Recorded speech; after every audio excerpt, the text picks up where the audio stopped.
Hey everybody, welcome back to the channel. Before we get into the next video, just wanted to remind you, if you like the information and content, please hit that subscribe button, click that little bell icon, that way you get notified when I post new videos, or you can hit that little picture of me and my beautiful wife down in the corner. That'll get you subscribed too. With that being said, let's get down to it. Feels like an earthquake in California. Things are starting to shake again. Uh-oh, it's the big one. Hang on. Oh, no, it was just Uber making some noise again. Apparently, Uber is in a test phase at Santa Barbara, Sacramento, and Palm Springs airports, and guess what? They are allowing drivers to actually set their own prices. Now, there is a cap to that, and it is basically 5 times the amount of the base fare. So, let's say you're in a surge area and you're at a 3x, then you can you're getting 3 times what the rider would normally pay for that ride because it's in a high demand area. Well, they're allowing you to do that without being in a surge area, and I kind of like the idea, but I'm also a little sorry about that. I'm a little apprehensive about it. There's going to be drivers that are going to just go for it and crank their app up to full blast and lock it in at 5 times the base rate.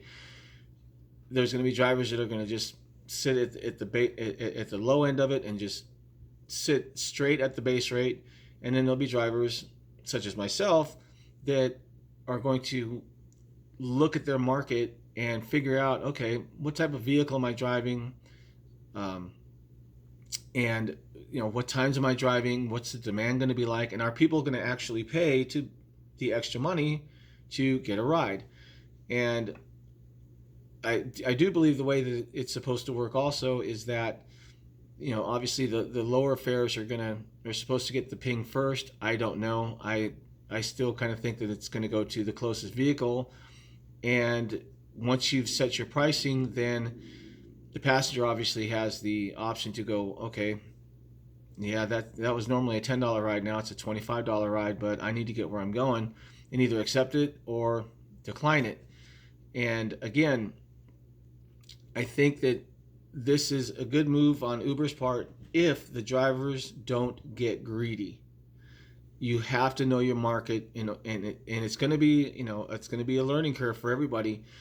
If you go out and, let's say, for instance, I'm driving a $40,000 car, okay, and I have leather interior, heated seats, tinted windows, Wi-Fi, phone chargers, all that stuff. And technically, my vehicle should qualify for a luxury car because it actually exceeds the minimum requirements that Uber wants, but it's not on the luxury list because they say Dodges are muscle cars. That's a whole nother video. But aside from that, I would most definitely at least go, two times what the base pay is for UberX if I'm driving my new car out there on the road, because it's obviously it costs more to run, costs more in fuel, maintenance, what have you. Plus, the passengers are getting a ride in a much nicer vehicle than a Prius or a Yaris or some little micro car or subcompact vehicle. But again, it's going to take a lot of playing and manipulation with the app and your market to see where you're going to fit in based on what you're driving and what the passengers want to pay. I don't think Uber is going to lose a lot of ridership. I know that's going to be a big topic too, is okay, now we let the drivers set their own rates, and all of a sudden Uber's already crashing stock, crashes even some more. I don't know if it can crash any harder than it has.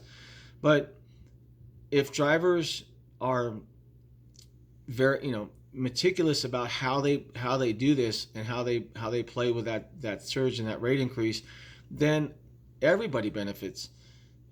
Yes, the passengers are going to have to pay a little more money, but everybody's been talking about raising rates anyway, so it's not I don't think it's going to be a big surprise to the passengers.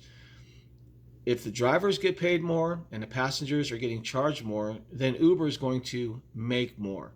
So is it a trifecta? It can be.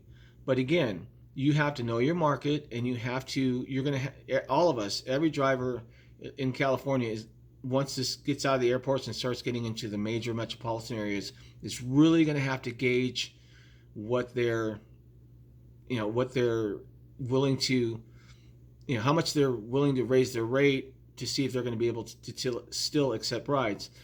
Now, there's another flip side to it where you can, if you're actually in a high demand area and let's say it's surging at 3.5x or 4x, which I just saw last Saturday night, so that was pretty cool.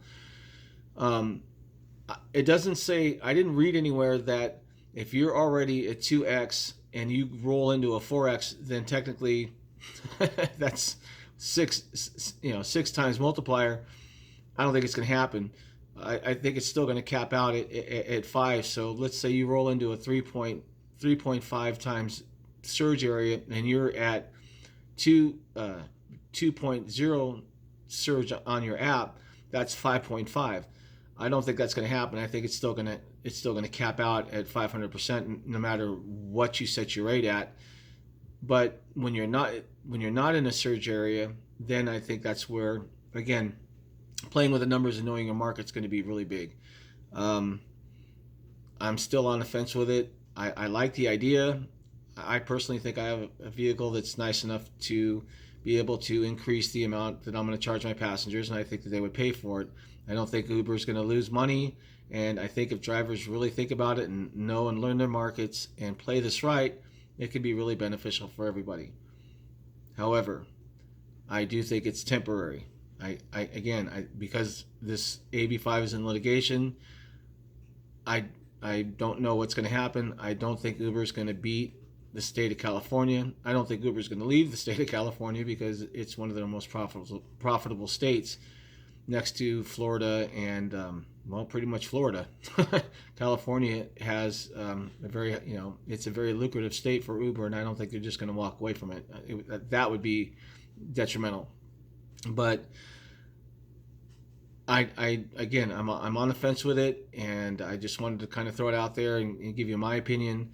But I do think that drivers should be allowed to set their rates carefully.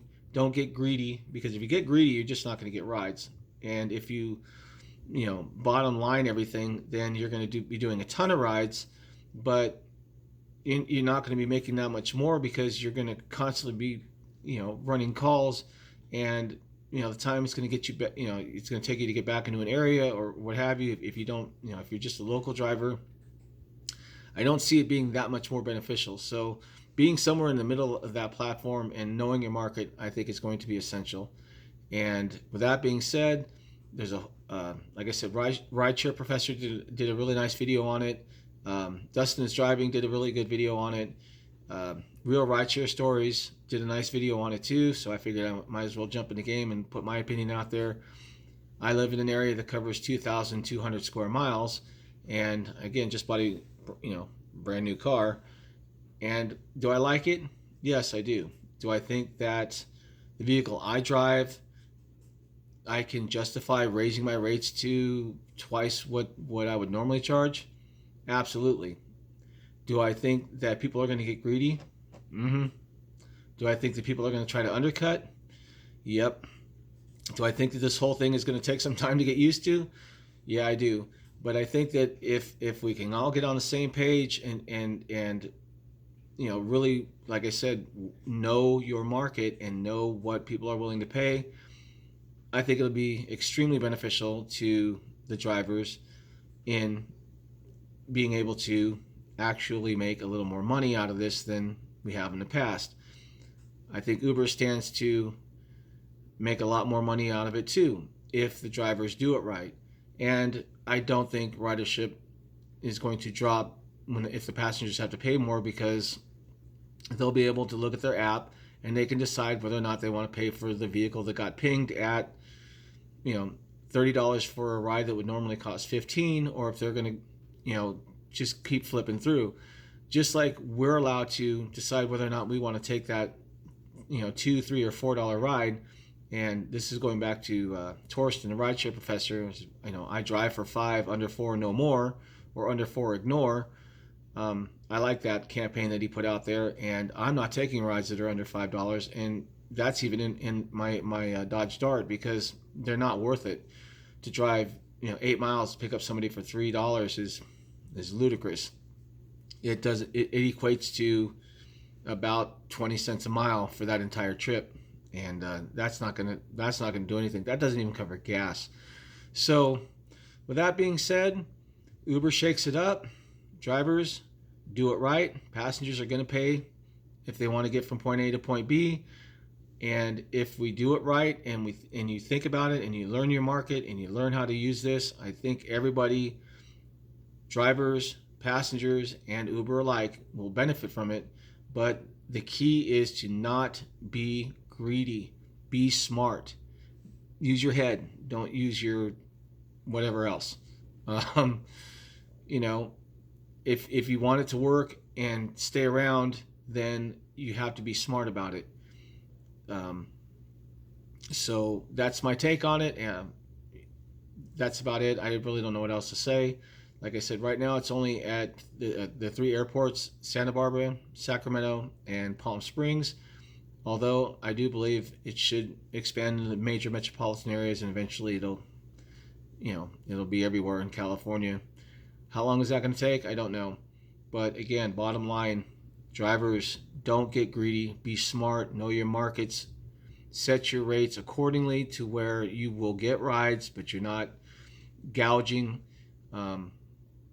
And set your rates to where you're not undercutting everybody. We're all in it together. Let's all work at this together. And if we do it right, well, hopefully it'll be a good thing. With that being said, be professional, be safe, keep it real, and as always, drive on.